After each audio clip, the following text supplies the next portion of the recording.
Kita akan mulai materi kita pada malam hari ini dengan tema ketika anak tak lagi butuh rumah untuk tempat pulang. Dan masih dengan tema parenting ya, karena bulan Juli ini khusus kita membahas tentang parenting dan pola pengasuhan bersama para guru-guru.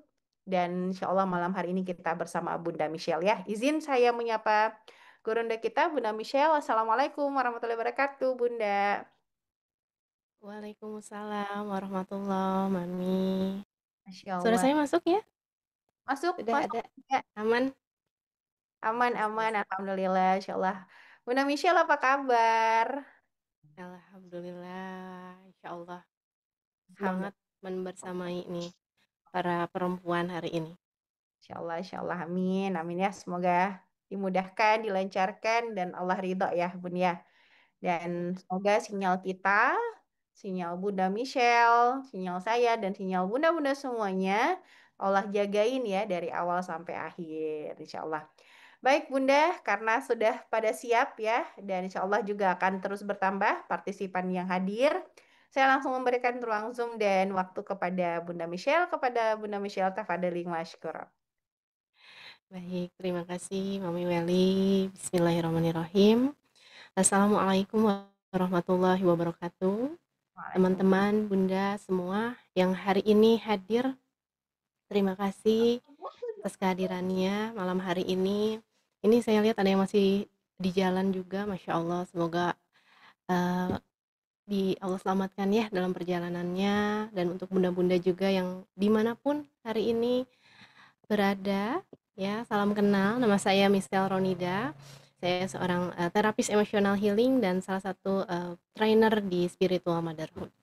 Ya, izin menyapa, izin hari ini kita sharing untuk tema yang Masya Allah ya sangat menarik sekali tentang bagaimana ketika anak tidak lagi butuh tempat atau rumah untuk dia pulang, apa yang akan terjadi gitu ya. Oke, izin sebelumnya saya share screen terlebih dahulu, bunda-bunda semua ya. Bismillahirrahmanirrahim. Bisrohli sodri wa yasirli amri wahlul 'uqdatam min lisani yafqahu qawli. Bismillah. Semoga hari ini Allah izinkan kita mengambil ya hikmah, mengambil hidayah yang insya Allah Allah tanamkan, hujamkan di hati kita. Baik, sudah terlihat Terlihat ya. untuk slide-nya? Baik, oke, terima kasih bunda-bunda. Saya langsung izin untuk share untuk langsung kita masuk ke dalam sesi materi hari ini. Ya, ketika anak tidak lagi butuh rumah untuk tempat pulang. Sebuah tema yang sangat menarik gitu ya. Karena biasanya rumah ini identik dengan bukan cuma bangunan, bukan hanya dalam hal ini bangunan fisik saja, tapi ternyata rumah punya makna yang lebih dalam, yaitu makna psikologis. Ya, bagaimana anak punya tempat aman, bagaimana anak kembali diterima di dalam rumah seapa adanya dirinya, itu ternyata mulainya juga dari rumah ya. Sebelum kita masuk ke materi, saya mau ngajak teman-teman, bunda semua untuk mungkin menyimak nih ya, menyimak sebuah, ini perkenalan dulu ya, maaf Afwan, nama saya Michelle Ronida, saya seorang hipnoterapis juga deep terapis ya, personal inner child healing, juga akupunturis di kesehatan dan estetika, pegiat kesehatan holistik, founder Lentera Ibu, dan fasilitator di berbagai kelas emotional healing, salah satunya di trainer spiritual motherhood, dan juga yang terbaru dari saya adalah buku Menjadi Rumah yang Dirindu ya. Ini mungkin perkenalan yang sudah pernah ketemu mungkin kita secara online, secara offline, ataupun yang hari ini baru perdana gitu ya kita ketemu. Semuanya salam kenal, mudah-mudahan silaturahim kita nggak hanya berhenti untuk hari ini ya. Baik, bunda-bunda, saya izin untuk share video terlebih dahulu ya. Silahkan di sini. Nah, salah apa? Ayo kenapa?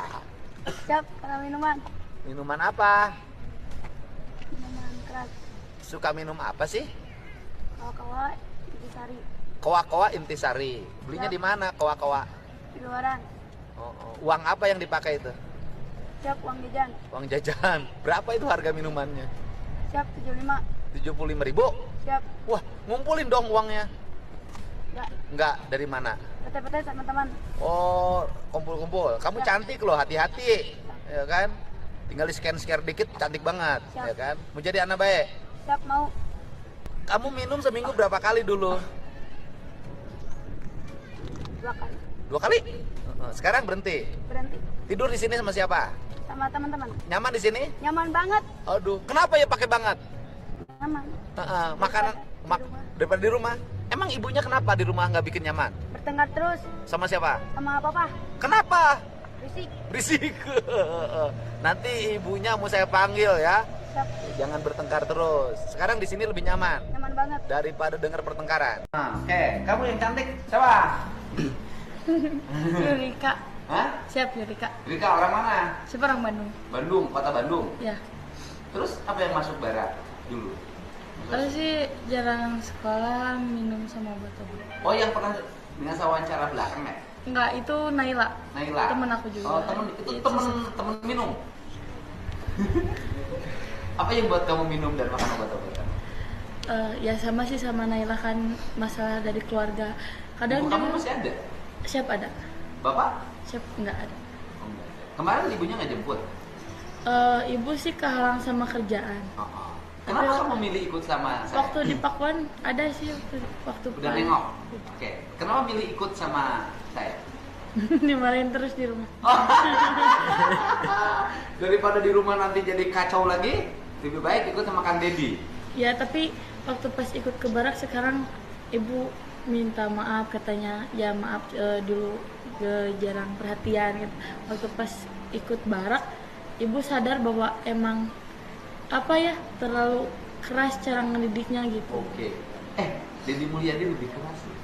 Gak apa-apa. Oh, enggak apa-apa. Aku mah sama Niang aja nggak minta permen nggak dikasih sampai Niang bantingin tempat tisu. Tapi habis itu nangis, minta peluk, minta maaf karena dia salah. Saya ini keras loh, jangan salah. Hanya nama staf saya. Galak. Nggak apa-apa. Apa-apa. Kamu betah di rumah keluar? Siap betul. Punya kamar, Siap punya. makannya enak, Siap enak. tidurnya nyenyak. Siap punya. Kosan gua ngeberisikin, minum kayak gini, bocil-bocil kalian pada ya. Yang ngisi token gua, kalian yang make. Yang ngisi token gua, kalian yang make. Oke, baik ya. Terlihat ada semua jelas ya. Ya, beberapa video mungkin ya yang kita simak barusan. Yang poin yang mau disampaikan adalah bagaimana rumah ternyata jadi tempat pertama seseorang merasa dirinya aman. Seorang anak itu ngerasa dia aman. Tapi rumah juga ternyata yang membuat seorang anak itu merasa dirinya punya luka, merasa tidak dihargai, merasa dia tadi ya dimarah-marahin. Nah, apa perasaan bunda-bunda semua gitu ya, perasaan kawan-kawan semua ketika tadi menyimak video-video tersebut ya. Ada Bunda Heni di sini, astagfirullah kok sedih ya gitu ya. Boleh bantu di kolom chat teman-teman ketika melihat mendengar miris. Saya tunjukkan satu lagi ya. Ini juga sebuah ketika rumah kehilangan makna ya, yang bisa teman-teman semua baca di sini. Jadi ini ada sebuah konten ya, ceritanya itu bagaimana si konten kreator ini menyampaikan bahwa dia terluka sama orang tuanya, dia punya luka sama orang tuanya, kemudian menggiring para opini bahwa kenapa sih orang tua atau anak aja yang harus berbakti gitu ya. Kenapa anak aja yang harus dituntut atau anak aja yang memang harus disuruh mengerti gitu ya. Kenapa nggak orang tuanya? Kemudian dari hashtag broken home dan banyak sekali gitu ya di sini cuitan ya atau ketikan para netizen ketika mereka terluka. Ini posisinya para netizen ini sebagai anak ya, ada yang menyampaikan musuh sama mama sendiri gitu ya, ada yang mungkin sampai nanya gitu ya, boleh nggak sih benci sama orang tua sendiri, bahkan ya ada yang bilang untuk pengennya pulangnya ke pelukan Allah aja gitu ya. ya, dan banyak sekali, ini hanya sebagian kecil teman-teman, ini hanya sebagian yang mungkin sedikit sekali yang saya capture. Tapi kalau kita lihat di media sosial, kita juga nggak bisa tutup begitu saja ya, kita nggak mau medsos, tapi kita nggak bisa juga bahwa ternyata faktanya, nggak hanya di Instagram, bahkan di TikTok, mungkin di semua media sosial, banyak sekali anak yang merasa terluka, dan dia nggak punya tempat, nggak punya rumah.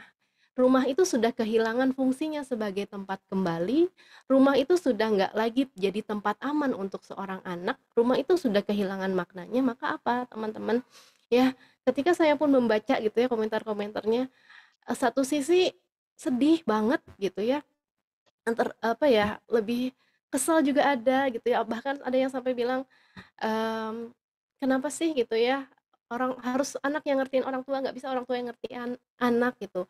Padahal kita sebagai orang tua hari ini, kita tidak ada pernah niatan untuk melukai anak-anak kan, gitu ya. Kalau boleh saya, sharing nih sama bunda-bunda semua, utamanya bunda-bunda yang sudah punya anak. Kita punya anak hari ini tidak ada niatan sedikit pun untuk melukai, untuk membandingkan mungkin ya, untuk tadi, menyakiti anak-anak. Meskipun dalam perjalanan pengasuhan kita hari ini mungkin kita pernah gitu ya, tanpa sengaja menorehkan luka sama anak-anak. Nah, anak-anak hari ini nyatanya lebih mudah, sharing atau lebih mudah curhat itu sama media sosial. Yang khawatirnya tadi ya, kalau anak nggak punya tempat ruang di rumahnya, mereka larinya keluar. Kalau di luarnya mereka bisa bertemu dengan circle yang positif, alhamdulillah. Tapi kebanyakan sekarang, circle sekarang di luar, apalagi di media sosial yang amat sangat mudah gitu ya teman-teman aksesnya, kita mungkin batasin. Tapi yang namanya anak ya, anak Gen Z sekarang, anak-anak Gen Alpha sekarang yang memang jauh lebih pintar gitu ya, secara nutrisi juga jauh lebih terpenuhi. Jadi mereka memang, apa ya, lebih mudah, lebih cepat tanggap, lebih mudah untuk mengakses informasi. Ternyata gini Bun, ya, keadaannya bahwa banyak anak-anak yang terluka, kita juga nggak bisa menghakimi ya dalam hal ini, karena kita nggak tahu bagaimana kondisi luka batin yang mereka ini rasakan, gitu ya. Ya, sedih kata Bunda Nurdiana ya, karena single mom takut menjadi korban keluarga broken home. Kenapa kalau di rumah nggak pernah bahagia gitu ya. Oke, iya terima kasih ya bunda-bunda. Takut terjadi ke anak sendiri, betul ya, sedih banget. Oke baik, terima kasih untuk responnya teman-teman semua, bunda-bunda semua. Pasti kita sedih banget, dan ini kita berdoa ya mudah-mudahan tidak terjadi pada anak-anak kita. Pun kalau qadarullahnya kita pernah melukai, mudah-mudahan Allah yang bantu untuk menghapus ya semua luka batin anak-anak kita. Ya, kenapa sih kita ngomongin tentang rumah gitu ya? Karena ternyata semua itu memang berawalnya dari rumah. Luka terdalam ya, dan kebahagiaan tertinggi bagi seorang anak itu memang lahirnya dari rumah, teman-teman. Rumah ini bisa jadi imunitas mental pertama untuk seorang anak. Bagaimana anak merasa dia dicintai ya, anak merasa bahagia, dia diterima seapa adanya dirinya, dia tidak takut untuk berbuat salah, diapresiasi. Itu juga mulanya dari rumah. Sehingga nanti ketika dia keluar rumah, ketemu dengan mungkin konflik di luar rumah ya, anak-anak ini sudah punya bekal, imunitas. Anak-anak ini sudah tahu apa yang perlu saya lakukan dan kemana saya harus pulang ketika saya terluka di luar rumah. Tapi ternyata rumah ini bisa jadi sumber luka pertama buat anak-anak. Karena apa? Anak ya tadi, sebagaimana kita dulu jadi anak, ketika kita kecewa sama orang tua, sama orang-orang terdekat, saudara, adik, kakak, itu jauh lebih menyakitkan dibandingkan kita kecewa sama orang yang jauh, orang lain gitu ya. Ketika orang tua menyakiti kita, itu rasanya sakitnya jauh lebih dalam dibandingkan dengan kita disakiti oleh orang yang mungkin hanya selewat itu ya. Begitupun ternyata yang dialami oleh anak-anak kita ya. Karena kalau bunda-bunda tanya gitu ya sama anak, pernah nggak nanya sama anak, nah apa sih yang bikin kamu senang dari mama gitu ya, atau pertanyaan sebaliknya, apa sih yang paling bikin kamu sedih gitu ya. dari mama ini apa? Rata-rata anak jawabnya bukan karena mama nggak cantik gitu ya, bukan karena mama nggak punya rumah kayak apa ya, kayak Rafathar gitu ya, bukan karena aku nggak punya mainan gini nih, enggak. Rata-rata anak menjawab apa yang paling dia sedih gitu ya dari mamahnya, ya mamah marah-marah, mama nggak temenin aku. Dan apa yang paling bikin kalian happy, apa yang bikin kalian senang ketika mama meluk aku, ketika mama dengerin cerita aku, ketika dimasakin sama mama. Hal-hal yang sebetulnya simple, yang mungkin dalam benak kita kayak gitu tuh biasa aja, tapi bagi anak-anak ternyata kebahagiaan tertinggi itu lahir dari ibunya. Saya pernah nih iseng ya nanya sama ponakan-ponakan gitu ya, saya tanyain mau nggak mamahnya diganti gitu ya, mau nggak ibunya diganti sama saya misalnya ya, sama mama mau nggak ibunya diganti. Semua pada sepakat untuk nggak mau gitu, katanya mamanya suka marah-marah gitu ya. Ya suka marah-marah, tapi aku nggak mau, aku ibunya pengennya ibu aku gitu ya. Jadi ternyata ya kalau bunda-bunda sadari, setiap anak gitu ya, mereka itu menerima kita sebagai seorang ibu, ibunya mereka. Meskipun dalam perjalanannya kita memang tidak bisa menjadi ibu sempurna, kita memang masih banyak kekurangannya gitu ya. Mungkin ya tadi ya suka marah-marah, kadang suka bad mood gitu ya, kadang kita juga ya uring-uringan sendiri. Tapi kalau kita tanya gitu ya sama anak-anak mungkin, atau orang lain yang tanya sama anak kita, mau nggak mamahnya diganti, mau nggak ibunya ditukar, rata-rata anak itu jawab nggak mau, aku pengen mamaku ya mamaku aja. Ya mungkin kalau bonusnya boleh mamahnya yang nggak marah-marah gitu ya, requestnya anak. Tapi ketika ada anak yang aku mau mama ganti gitu ya, itu berarti dia punya luka teman-teman. Tapi balik lagi fitrah seorang anak ya, yang namanya anak dia menerima ibunya seapa adanya. Mereka itu paham bahwa ibunya juga sedang belajar sebetulnya ya. Jadi sebetulnya yang banyak belajar tuh kita sebagai ibu ya, sebagai orang tua sama anak-anak. Bukan hanya anak yang belajar, tapi lebih banyak kita, betul nggak? Kita yang belajar gimana sabar. Mungkin sebelum jadi ibu gitu ya, ada hal-hal yang bikin kita ke-trigger gitu ya, ya udah gitu ya. Tapi kalau sudah jadi ibu, rasanya ada istilah malah apa ya, kesabarannya setipis tisu gitu ya. Kok rasanya setiap hari itu ada aja ujian kesabaran buat kita, ada aja ujian yang memang dahsyat gitu ya. Nah ternyata dalam prosesnya kita belajar ya. Kalau kita fokus pada kenapa sih anakku kok menguji kesabaran, ya bakal habis energi kita. Tapi kalau kita fokusnya, oh lewat anak ini ternyata dia adalah jawaban dari doa-doa saya ya. Kan pernah ya kita berdoa, ya Allah jadikanlah saya ibu yang sabar. Kemudian Allah ijabah dengan apa? Dengan menghadirkan anak-anak yang memang menguji kesabaran sebetulnya. Kalau kita pahami dari sudut pandang itu, kita ini sebenarnya ya sedang menuju goalnya kita. Allah sedang kabulkan doa-doa kita, ya mungkin lewat keadaan, lewat ujian, lewat tadi ya kesabaran yang memang diuji terus setiap harinya. Ya jadi balik lagi kenapa berawal dari rumah, karena anak-anak ternyata butuhnya cuman ibu yang tenang, bukan ibu yang sempurna. Karena sampai kapanpun kita sebagai ibu tidak bisa menjadi ibu yang sempurna gitu ya. Mungkin lihat banyak dari kita ya, karena tahu sekarang parenting bun gitu ya, banyak sekali ilmu parenting dari A sampai Z. Kebanyakan dari kita itu bukannya semakin semangat gitu ya, tapi kebanyakan apa? Semakin overthinking, semakin tidak percaya dengan dirinya, semakin merasa bersalah, semakin merasa gagal jadi ibu. Ya, karena apa? Fokusnya pada perubahan anaknya yang instan. Kita belajar ini, bagaimana gentle parenting mungkin ya salah satunya. Kita sudah coba terapkan, tapi kok nggak ngefek ya di anak. Yang terjadi apa? Kita insecure. Loh kok dia bisa, kok aku enggak? Berarti aku nggak gini ya harusnya. Berarti aku dari sananya begini. Nah itulah kesalahan-kesalahan yang memang kurang tepat gitu ya, yang perlu kita sadari. Kita belajar hari ini parenting gitu ya dari manapun, salah satunya dari ruang pulih perempuan ini yang sudah memfasilitasi, bukan menjadikan kita semakin overthinking, bukan menjadikan kita semakin merasa bersalah, tapi ilmu yang sudah Allah titipkan bagaimana membuat kita mengambil tanggung jawab penuh terhadap peran kita sebagai seorang ibu. Jadi kita fokusnya pada proses kita sebagai seorang ibu, bukan pada hasil. Karena kalau fokusnya di hasil, itu yang bikin kita overthinking, itu yang bikin kita makin ngerasa insecure, makin ngerasa bersalah, makin ngerasa kok gini ya, kok berat banget ya, capek kawan-kawan. Betul nggak? Capek. Karena apa? Tuntutan peran sebetulnya.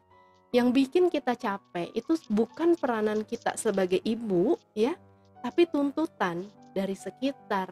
Sekarang ditambah media sosial ya, anakku 2 bulan itu udah bisa koprol gitu ya.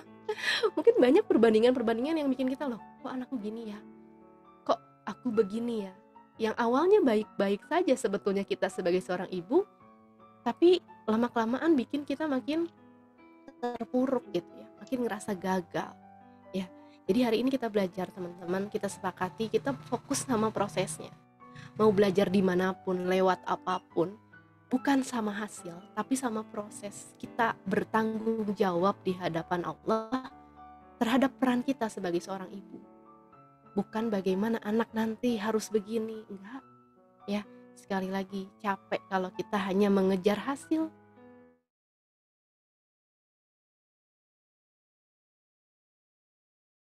Dari anak-anak kita, mungkin dari orang lain di sekitar kita, itu yang bikin kita capek. Ya. Nah, salah satu kenapa sih kita bahas tentang ibu yang tenang? Ya, ketika kita dewasa, kita seringnya dengar istilah inner child atau sosok kecil dalam diri kita yang akhirnya menjadi terluka karena itu awalnya dari rumah. Ya, orang-orang dengan ketidakmampuan mengelola emosi, ya. Orang-orang dewasa yang hari ini sulit untuk minta maaf, sulit memaafkan, sulit berkata tidak, ini lahir dari sosok-sosok kecil dalam dirinya yang memang belum tumbuh, ya, yang memang masih terluka. Itu ternyata lahirnya dari mana tadi? Dari rumah, dari orang-orang terdekat, dari memang orang-orang tersayang, ya, orang dewasa di sekitar kita. Jadi jarang inner child ini yang hadir dari ya, ada, tapi tidak begitu banyak. Jadi dominannya memang dihasilkan oleh orang-orang terdekat, yaitu siapa? Orang tua, orang dewasa di sekitar kita yang memang interaksinya banyak sama kita. Maka kenapa ya tadi diambil ketika anak tidak punya tempat lagi ya buat pulang, salah satunya efeknya apa? Dia punya inner child yang terluka. Ada sesuatu yang membuat dia nggak berdaya. Ya mungkin kalau tentang inner child ini sudah banyak ya pembahasannya, di RPP pun ada bersama gurunda kita. Ya, bagaimana cirinya, apa yang kemudian terjadi. Salah satunya apa? Berawalnya dari rumah, teman-teman. Ya, kemudian kita perlu pahami. Lalu bagaimana, Bun? Ya, ada 4 tipe nih pengasuhan anak.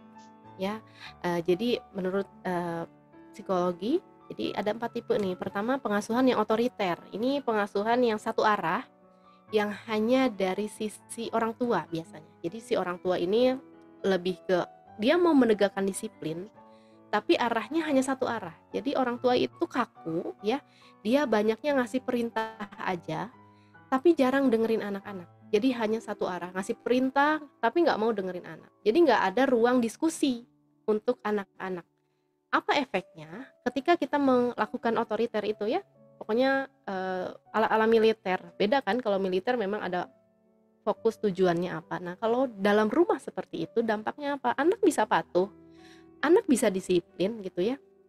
Tapi ada rasa takut, Bunda. Jadi disiplinnya itu bukan karena hormat sama orang tua, tapi dia takut. Dan yang namanya takut itu emosi paling dasar yang dia akan mudah tergantikan. Ya, takut ini emosi yang paling mudah tergeser. Ketika anak makin dewasa dia sudah nggak takut gitu ya, itu akan mudah tergeser dan dia akan menjadi anak yang membangkang. Mungkin di awal dia nurut gitu ya waktu kecil karena dia takut, tapi lama-lama ketika dia sudah mulai aku juga bisa, aku juga sudah dewasa gitu ya, rasa tadi ya rasa nurut itu karena didasarinya dari dia akan melawan. Karena apa? Bukan hadirnya dari empati, bukan dari hormat, tapi takut. Nah, itu dampaknya orang atau anak jadi kurang percaya diri. Kemudian ada juga pengasuhan yang memanjakan. Nah, ini sebaliknya. Ya, ibunya atau orang tuanya terlalu memenuhi keinginan anak. Jadi anak pengen apa boleh, ya. Gak ada batasan, gak ada aturan. Pokoknya apa yang anak mau silahkan. Takut banget anaknya kecewa. Nah nanti ada, gimana dong Bun biar anaknya kecewa, gak kecewa gitu ya. Apa boleh anak kecewa? Karena nyatanya ya ketika kita berupaya anak gak kecewa, balik lagi kita yang capek Bunda. Ya jadi gimana nanti ketika anak kecewa? Bolehkah anak kecewa? Nah ini sebetulnya saya tuliskan ya di buku terbaru saya di Menjadi Rumah yang Dirindu. Ketika anak kecewa, bagaimana gitu ya, atau apa yang perlu dilakukan untuk teman-teman. Nanti kalau teman-teman berkenan boleh ya untuk menghubungi mungkin dari adminnya, boleh juga ke Instagram saya @michelle_ronida gitu ya, untuk mengetahui kalau anak nih kecewa nih terus harus diapain. Nah ini ya pengasuhan memanjakan ini dampaknya apa? Anaknya jadi manja Bunda, dan ada egois ya. Biasanya anak-anak yang lahir dari orang tua yang terlalu memanjakan menjadi anak-anak yang sulit mengatur emosi dirinya dan sulit juga dalam bersosialisasi dengan teman-teman ya.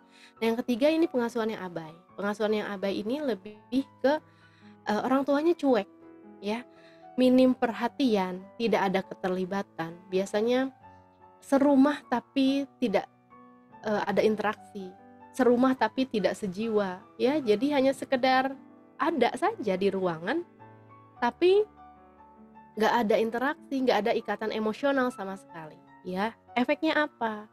Anak yang nggak diperhatikan atau anak yang kurang perhatian ini biasanya sulit dalam sosial, dalam pengendalian diri, dalam bertindak.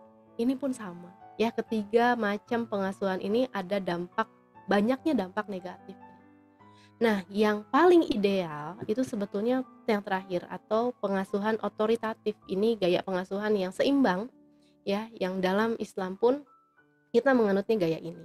Jadi apa? Seimbang antara orang tua dan anak.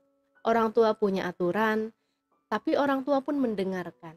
Ya, jadi banyak mungkin dari kita yang pengennya didengerin sama anak, tapi jarang kita punya kemampuan untuk mendengarkan ya. Tapi di pengasuhan yang otoritatif ini seimbang nih teman-teman Bunda semua ya. Jadi kita terbuka sama anak, mereka boleh menyampaikan pendapat tentu dengan cara yang asan gitu ya, yang masuk akal atas setiap keputusannya. Dan dampaknya apa? Anak jadi mandiri, anak jadi lebih percaya diri, anak mampu mengatur emosi, anak tahu kapan aku memang harus bertindak, kapan aku harus bilang tidak. Ini cukup ya, ini seimbang teman-teman. Oke. Nah kemudian bagaimana nih caranya? Mungkin kita sering ya menuntut anak untuk berbakti sama kita sebagai orang tuanya, menuntut anak untuk hebat, menuntut anak untuk menjadi anak yang ya dalam pandangan kita mungkin sempurna gitu ya sama anak-anak. Tapi apakah kita sebagai orang tua sudah memberikan kesempatan atau meringankan anak-anak untuk apa? Untuk berbakti teman-teman sama orang tuanya. Karena ada Rasulullah pernah bersabda gitu ya, Allah merahmati seseorang yang membantu anaknya berbakti kepadanya. Jadi waktu itu dikisahkan gitu ya, diriwayatkan dari Tabrani gitu ya, tentang bagaimana ada beberapa orang di sekitar Rasulullah yang bertanya, gimana caranya ya Rasulullah? Kemudian Rasul menjawab ya, dia menerima yang sedikit darinya, memaafkan yang menyulitkannya, dan tidak membebaninya, tidak pula memaki. Jadi ternyata teman-teman, selain kita ya yang mungkin menuntut, mungkin ingin, gak menuntut ya, lebih berharap pada anak-anak untuk jadi anak yang berbakti sama orang tua. Tapi sudahkah kita sebagai orang tua untuk memberikan porsinya ya, memberikan hak mereka sebagai anak-anak untuk berbakti sama kita? Apa aja sih caranya? Ternyata tadi ya kembali, karena semua berawal dari rumah, maka kita bagaimana cara untuk memberikan rumah yang aman untuk anak-anak, memberikan rumah yang aman untuk anak-anak kembali sama kita, untuk anak-anak merasa diterima. Yang pertama apa? Menyediakan ruang untuk menerima anak-anak apa adanya ya. Mungkin banyak dari kita yang berharap ya anak-anak itu capaiannya tadi ya, tuntutannya pengen seperti si ini, pengen seperti dia ya. Kita lupa bahwa yang namanya anak pun sama, dia sedang belajar menjadi seorang anak. Ya, dia baru pertama kali jadi seorang anak. Mungkin sama seperti kita pun pertama kali ya jadi seorang ibu. Yang tentu dalam perjalanannya ya tadi nggak sempurna. Ada banyak bolongnya, ada banyak salahnya, ada banyak hilafnya. Begitupun anak sebetulnya. Ya, anak pun sama, dia sedang belajar menjadi bagaimana menjadi anak yang baik itu. Ya, nah, bagaimana sekarang tugas kita? Bukan lagi menuntut mereka, tapi menyediakan ruang untuk menerima. Ya, ketika pun mereka berbuat salah ya nggak apa-apa. Ya kita perbaiki bareng-bareng. Bukan terus-menerus untuk menuntut mereka. Ya, kemudian apa? Mengapresiasi apapun pencapaian mereka. Nah, ternyata banyak dari anak-anak yang mencari validasi, ya, mencari pembenaran, mencari kasih sayang di luar rumah. Karena apa? Mereka nggak dapat itu di rumah, teman-teman. Mereka melakukan semuanya, ya, mungkin prestasi-prestasi yang mereka dapatkan itu hanya untuk apa? Pengen mamah bangga gitu ya, pengen diapresiasi. Nah, yang kita lupa, apresiasi ini bukan hanya untuk prestasi saja ternyata.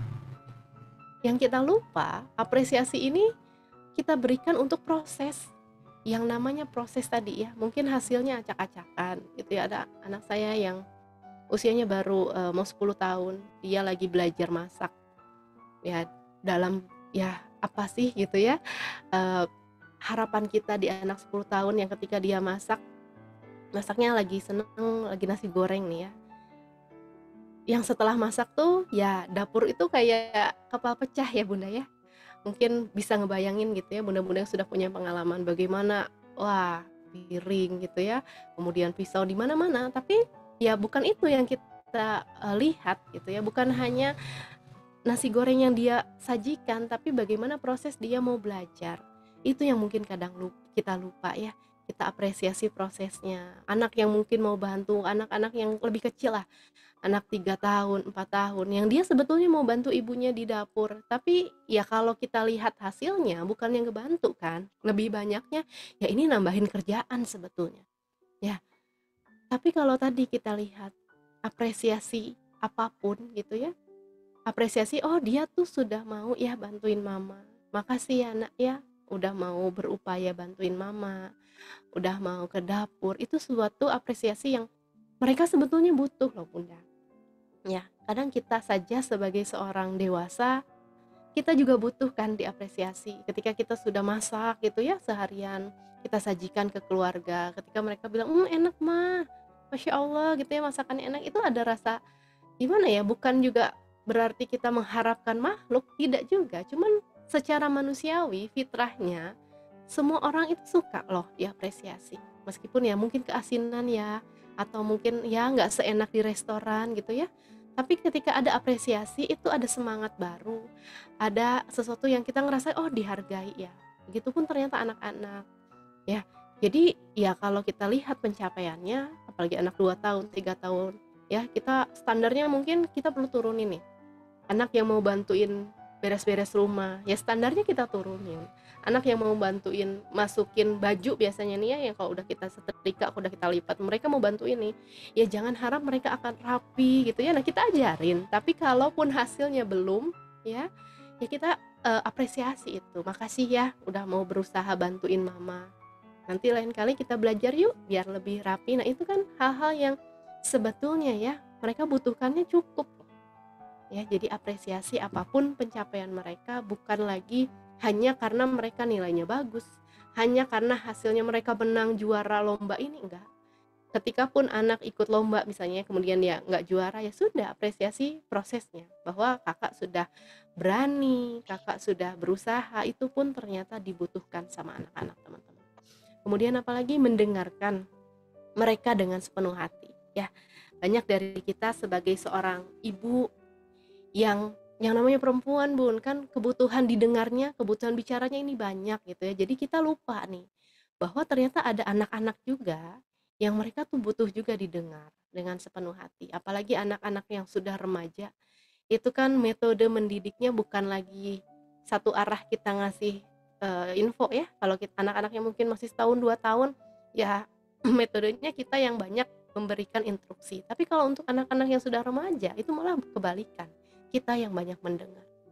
Maka ketika anak-anak butuh untuk cerita, butuh untuk berbicara, jangan dulu menghakimi.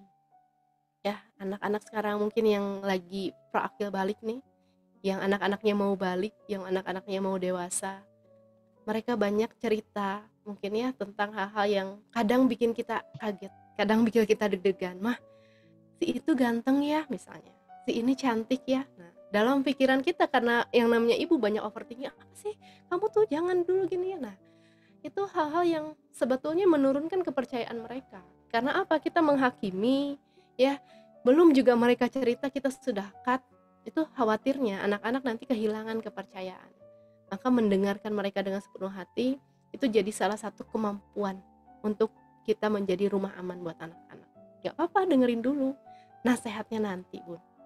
Ya, untuk anak-anak yang sudah remaja, tipsnya adalah tunda dulu nasihatnya, kita dengerin dulu sepenuh hatinya. Kalaupun kalau mau memberi nasihat, kita koneksikan dulu hati kita sebelum kita mengkoreksi ketika memang dia salah. Ya, jadi ini pun sama kemampuan gitu ya. Karena fitrahnya anak-anak itu laporan, Bun. Mungkin ada yang sekarang ngerasa kok anaknya jadi jauh ya, kok anaknya jadi jarang cerita ya, jadi jarang ngomong sama ibunya, sama orang tuanya. Nah sebetulnya itu ada fitrahnya yang tergerus, ada luka dalam anaknya. Karena apa? Fitrah seorang anak itu semuanya diceritain sama orang tuanya. Coba lihat anak-anak kita ya, yang baru belajar ngomong di 2 tahun, 3 tahun, itu semua dilaporin sama dia. Mama lihat nih Ma, adek udah bisa buka tutup botol gitu ya. Mama lihat nih, semua dilaporin. Tapi respon kita kadang ya, yang namanya ibu ya ada capeknya, ada lelahnya. Mungkin saat itu kitanya lagi capek banget, lagi lelah. Apa sih Nah? Gini doang gitu ya. Aduh bentar-bentar ya Mama lagi sibuk misalnya. Nah itu ternyata menggores luka buat anak-anak. Kalau sadar pernah gitu ya, cepat-cepat minta maaf, cepat-cepat untuk kita validasi emosinya. Tapi kalau sudah bertahun-tahun, sudah banyak tembok di sana, nah maka ini effort yang memang perlu kita hadapi, bagaimana kita bisa mengubah atau kita membasuh ya luka batinnya anak-anak ya. Dan terakhir adalah bagaimana kita cerdas mengelola emosi diri kita sebetulnya. Ya tadi ada ya, tidak memaki anak-anak, berarti gimana kitanya yang cerdas mengelola emosi diri. Karena kebanyakan dari kita ya menuntut anak untuk kamu harusnya ngertiin mama dong, kamu harusnya begini. Kita lupa bahwa anak kecil itu ya, anak-anak itu bukan orang dewasa dalam ukuran tubuh yang mini, bukan kita ya. Kita sudah dewasa, kita sudah paham, kita sudah ngerti gitu ya, tapi anak-anak enggak. Kadang mereka enggak tahu kita capek, kadang mereka enggak tahu gitu ya, kita ini lagi ada masalah apa. Kenapa mereka yang dituntut untuk memahami ya, bagaimana ternyata kecerdasan kita mengelola emosi itu sangat dibutuhkan anak. Ketika apa? Ketika kita pengen anak-anak pulang ya, dan kita pengen anak-anak punya rumah yang aman. Jadi bagaimana kita bisa tenang menghadapi anak-anak. Tenang bukan berarti cuek ya, tenang bukan berarti kita ngomong seperlunya, tapi memang benar-benar tenang ini apa? Mentautkan hati kita sama Allah, teman-teman. Kita menyerahkan semuanya gitu ya, segala urusan itu sama Allah. Kita paham kita ini gak sempurna, kita paham kita gak bisa apa-apa kalau bukan Allah yang tolong. Maka cerdas mengelola emosi diri itu salah satu caranya bagaimana mengelola hati kita agar terus terpaut sama Allah. Ya, mungkin penutup dari saya, mendidik anak itu layaknya menanam pohon, teman-teman. Tidak perlu kita terburu memetik buah. Maksudnya apa? Jadi setiap anak itu sebagai benih yang sudah Allah titipkan. Ya, tugas kita itu sebetulnya memastikan benih ini tumbuh semaksimal mungkin. Dengan kita sediakan tanahnya, bagaimana kita beri pupuk, bagaimana kita menyirami, menjaga anak-anak ini. Urusan nanti hasilnya seperti apa, ya, buah yang tumbuhnya ini kapan dan rasanya seperti apa itu bukan urusan kita lagi, itu sudah bukan urusannya, itu bukan tugasnya kita, itu sudah tugasnya Allah. Maka maksudnya kita hanya fokus pada proses kita, ya. Jangan terburu kita pengen cepet-cepet nih, aku misalnya ya ngajarin anak ini pengen anak langsung bisa, enggak. Apalagi anak-anak yang memang masih usia-usia kecil gitu ya, yang kita mendidik dia mungkin berkali-kali, dianya belum paham, dianya belum ngerti, dianya masih nggak sesuai sama apa yang kita mau, maka nasihat sabar itu memang benar-benar perlu kita doain bareng-bareng, perlu kita hujamkan bareng-bareng di diri kita. Betul, ya, mendidik anak itu memang perlu kesabaran, sabar dan sadar kalau saya bilang. Karena apa? Sadar bahwa hasilnya ini bukan ranah kita. Mau Allah jadikan dia seperti apa, kapan, ya, itu bukan ranahnya kita. Kita hanya berupaya untuk menanamnya, ya, bukan menuntut mereka menjadi seperti apa yang kita mau. Ya, mungkin itu bunda-bunda semua sedikit sharing materi dari saya hari ini. Ya, mudah-mudahan Allah jamkan pemahaman dan sama-sama ya kita doain, ya kita saling mendoakan diri kita, karena memang perjalanan menjadi ibu itu ya tidaklah mudah, mungkin penuh dengan air mata gitu ya, penuh dengan capek bun, lelah, tapi sama-sama insya Allah kita petik buahnya nanti. Salah satunya apa kan, amalan yang tidak terputus meskipun kita sudah tidak ada itu apa? Doa anak yang soleh. Ya mudah-mudahan Allah yang membuat anak-anak kita menjadi anak-anak yang soleh-solehah, yang nantinya bisa menjadi salah satu amal kebaikan kita sampai kita sudah tiada di dunia ini. Ya, terima kasih sekali bunda-bunda semua, untuk sesi materinya saya cukupkan. Saya kembalikan lagi ke Mami Welly.